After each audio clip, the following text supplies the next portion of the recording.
sit on the SWAC board. I'm also an ex-teacher. I taught 6th grade through community college. I thank you all for being here. I have to say I'm hoping this is being recorded because I think it speaks volume that we have a 12-member investment board and only one of them is here tonight. So regardless of what the value of having you here, that message that they are sending, whether it's intentional or not, is that they've already made up their minds and they don't really care what we have to say. I appreciate that you all are here, and I'm sure it's going to be tough for you to try to relay all the messages that you're picking up from the people who aren't here. I just want them to know that. I want them to hear that. That's the message they're sending, whether they meant to or not.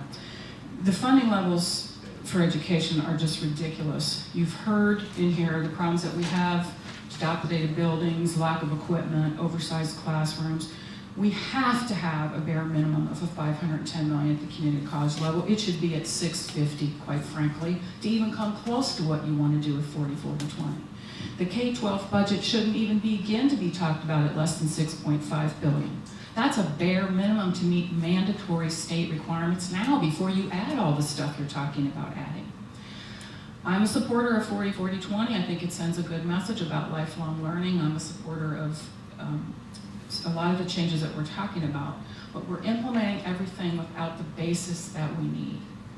You can't have 1st, 2nd, and 3rd graders reading on level when you have class sizes of 28 and 30. I'm sorry, it doesn't happen. And anyone who thinks it can is delusional. We have to take care of that. I can see a problem that we're going to have in terms of developmentalism. You ask that they have to, we're going to have developmental assistants at the community college go away and blame it on K-12. I taught those kids. A lot of those kids, high school kids, are not ready yet. They're just not mature enough, but they do grow up. I used to remind their parents of that all the time. And some of the students that were going to drop out, got their GEDs, whatever, went on to be quite successful. We need to stop just looking at degrees and completion. This community college, and the basis of 40-40-20, it seems to me, is the importance of education and lifelong learning. Well, to do that, you've got to fund community college to allow for that. It's wiped off the compacts. It's not being scored, so there's no funding for it. So guess what's going to get cut first and foremost? That's the wrong message to send. If we're really going to say we value education, then fund the basic level. What's happening with the testing makes me ill. We keep talking about the United States is behind in science. We can't teach science until 6th and 7th grade now. You know why? It's not tested at the elementary level, and no school can afford to do it. Well, kids enjoy science in 3rd, 4th, and 5th grade. That's when you get their excitement in. We're losing that. We're looking at test scores instead of the progression of what we need to have a well-rounded, well-educated student body who graduates and goes off to be a good citizen, which is what I was always taught education was about. I'm one of the Mitch Romney's 45%. I grew up in poverty. I should have never made it out of high school, let alone college. I'm the first person in my family to have a degree, the only person in my family to have a master's degree. I'm here because of quality public education teachers who showed me a different way. And you talk about creating this skilled workforce, they're already here. You have a room full of quality public educators. Let them do their jobs. Stop testing overly and let them stop being automatons. Here's the curriculum. Everybody be on the same page at the same day on the same stuff. And then we cannot deal with the needs of the individual child. That's what we need.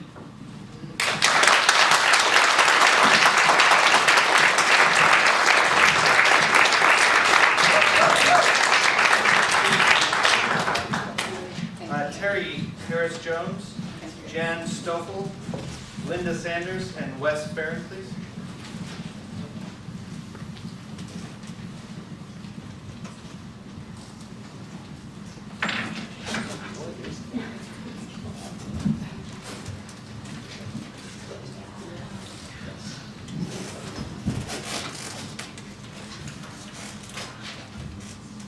Hi, I'm Terry Jones.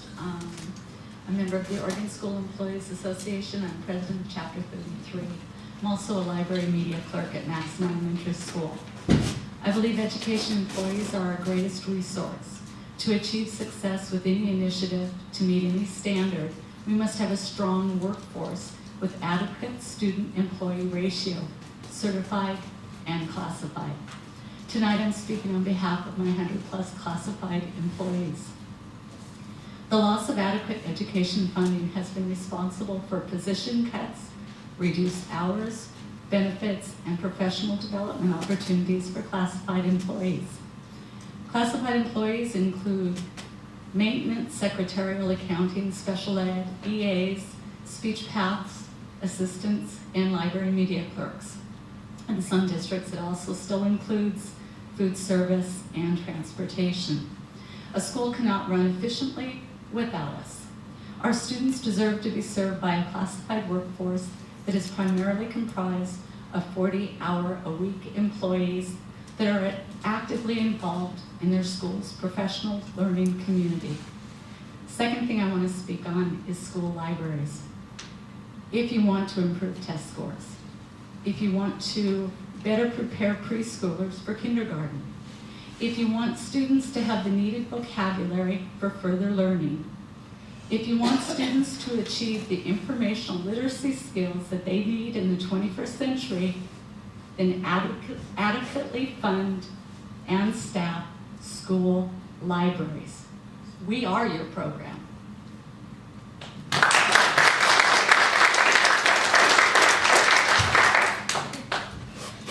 I'm Janet Stoffel, taught at North Bend High School for 30 years and have continued to sub for 8 more years since I retired. And if quality teachers are the #1 thing to student success, then I don't know what we've done to our teachers, but watching that for 38 years, teachers are demoralized. It is not what it was when I started out as a teacher. And we're blaming the teachers for the students not getting the right test scores. And there's something wrong in that. Our class sizes are huge. There's inadequate funding for our supplies in the classroom. The facilities are decaying. I was in North Bend High School last week and they hadn't even been cleaning the bathrooms properly because they have one custodian they're sharing between the high school and the junior high. And the benefits for teachers have been reduced. I'm not sure why anyone would pick a career in teaching anymore. And we never know. There's no stability. We never know where the next cut is going to be. A teacher's job is all-encompassing, and it's all the expectations for all that a teacher can do just keep going up and up and up. I watched my workload over those 30 years increase, just sort of like slid downhill, and it stopped at the teachers who were trying to continue to do their job. We need to provide support for students that goes way beyond getting the right test scores. Tests should not be the focus of schools. So many young people get lost in that process. 30 seconds. Okay. The lofty goals that we might have here do nothing for those who are the boots on the ground. You need to make your plans for funding so that the funding is adequate for whatever it is you decide is the great idea of what you're going to create here. Put the money behind it. And also, I found out about this because someone sent me an email through Occupy Oregon South Coast. I never read it in our paper or anything. So you need to get teachers involved, and as you develop these plans, I think you're the only teacher in the group, and it seems like you would want to get their expert opinion if they are in fact experts.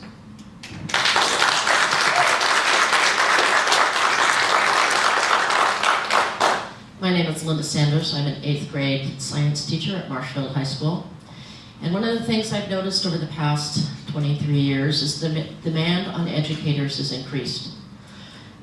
And school districts have to make decisions. Well, do we pay our employees a decent wage, or do we cut staff so that we can pay them a decent wage? But now that affects the class size. But maybe we should cut electives, because those are the things that don't seem to be important because we're focusing so much on math and reading. But where does reading take place? When you get up into the upper levels, reading is not taught in a language arts class. It is taught in science. It's taught in social studies. It's taught in art. It's taught in everything our radio program. It's taught everywhere else, but not in language arts. They're doing other things of vocabulary and writing and grammar, yet those programs don't just seem to be as important. You know, I heard the comment about, well, we gotta focus on the math and reading. Well, and then you talked about science, but then that just kind of got dropped by the wayside again, because our people in our elementary schools don't teach science a lot of times because, oh, it's not tested and it's not as important. I think every subject is important to make a well-rounded student.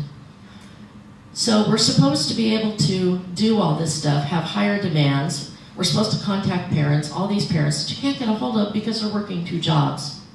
And they can't come to school because they're working jobs. They're not there for their students when they get back home. And we have to find interventions. When in the day are we supposed to do that while we're supposed to be doing all this other stuff? And then it just seems to go on and on. We seem to expect more and demand more from each of our educators. I see so many of my fellow educators that say, you know, I don't know if I can do this another year. Yet you want good quality educators, but how can we retain them if we're not going to pay them a decent wage, provide the necessary things that they need, and make sure that class sizes are decent so we can do the interventions that we need. And the other thing is that we have students that come in that are not ready to learn. They haven't had the background that they need to be able to do what we need them to do. They're 2 or 3 years behind. Yet how are we supposed to do those interventions when we have 30 kids in a classroom?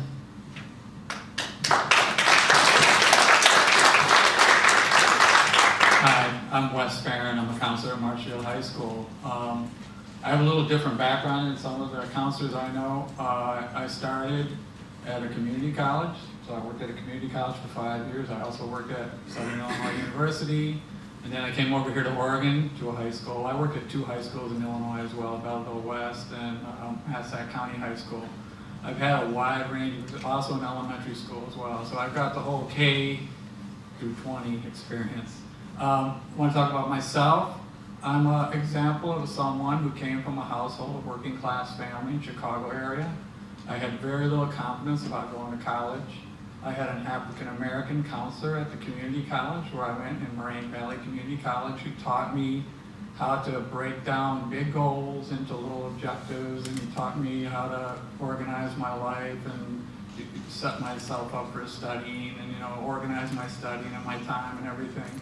And that helped me. And my experience at the community college, it impacted me so much that when I went to the university, I got a far higher GPA than I did at the community college. Because the community college teachers were more rigorous because they got to know me better, they knew what I could do, and they made me do it.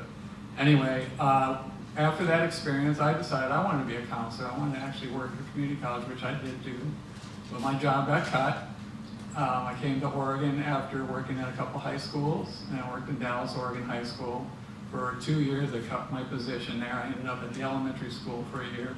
And then I got here after, because the elementary jump, my experience was mainly with adults and adolescents, so my jump to K through 5 was a little bit difficult for me. So I ended up here. Anyway, what I wanted to talk about is the counselor is missing in this picture.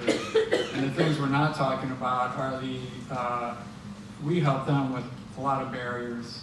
I, in fact, have spent numerous times with students, taking them to teachers, helping them to problem solve, helping them with not just psychological, emotional, academic needs, also basic needs. We provide them all sorts of services beyond career. Every time I meet with my students, I'll ask them, well, what are you thinking about now after high school when you finish? And sometimes I'll sit there and go, I don't know. And so I'll pull out I have this magic thing now with a little star on me, and I say, okay, I got this magic wand. If I could touch you with this and make you what you want to be, what would you pick? And they kind of stop and they think, and then they'll say something, and I go, okay, so you know what that takes. And then we start talking about career planning. But the one thing I wanted to say is without counselors in this picture, there is so many barriers these kids will not be able to overcome. I had a little girl in the office the other day who is so bright and so politically involved. She's talking to me about Obama and Romney and da-da-da-da, and she's so passionate about it. And I said to her, I said, well, when you go to college, oh, I can't go to college, I'm not smart enough to go to college. And I told her, I said, if you take that passion you have about politics right now and turn it towards your education, I guarantee you'll get through college. And I even told her, I said, I could see you as a lawyer. She sat there and she kind of went like this, and she said, oh yeah, that would really be cool. And she just kind of lit up when I said that. Yeah, I would really like to do that. But she has, a lot of them don't have the confidence. And so us counselors provide them with those things, and we encourage them to do the 2+2 classes where they get credit, college credit in high school, or come to SWAC and take a class, or take something online. So I think you need to add the counselor into the picture. Thank you.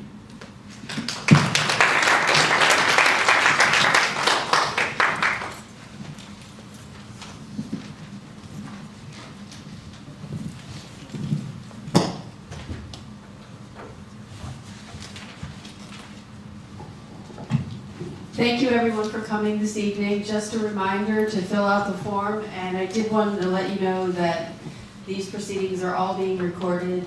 We are taking very detailed notes, and at the November 7th OEIB board meeting, the board will be presented with a report on the community forums and webinar.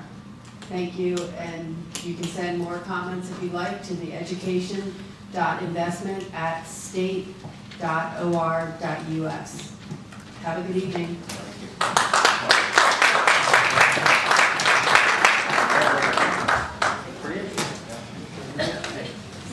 All right, where are we going out for drinks? Oh yeah? Yeah, that's right, you guys are locals here, so I just drink root beer, so. Well, thank you. Thank you for coming down. Good to see you all. Oh my. Help for you, man. What do we do? We got a ton of jobs here. I'm new to education. I'm thinking, wow, look at all these concerns, problems. Wow, I think I'm just going to run back to my office. Hi.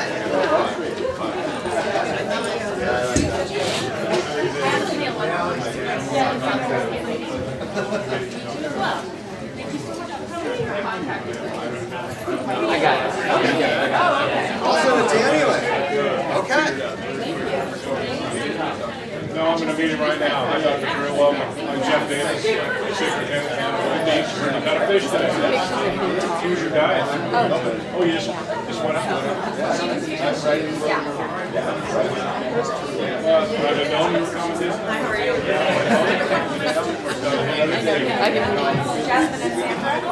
I came up with Rob earlier this afternoon.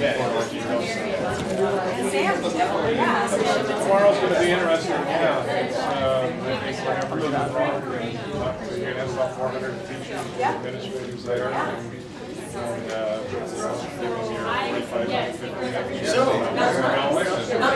we don't know yet how we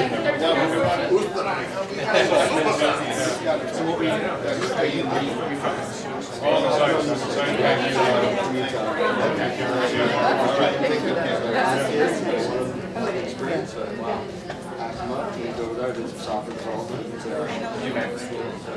No, this is the part that was really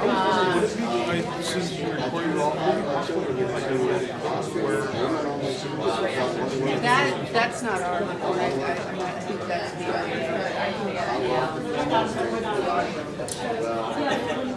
They got by. At the end of the school year. So I don't think there's anything different. I would really like to post that in the person results after I spoke, but can you be able to post that on our Facebook so our students can see that we're amazing. doing so.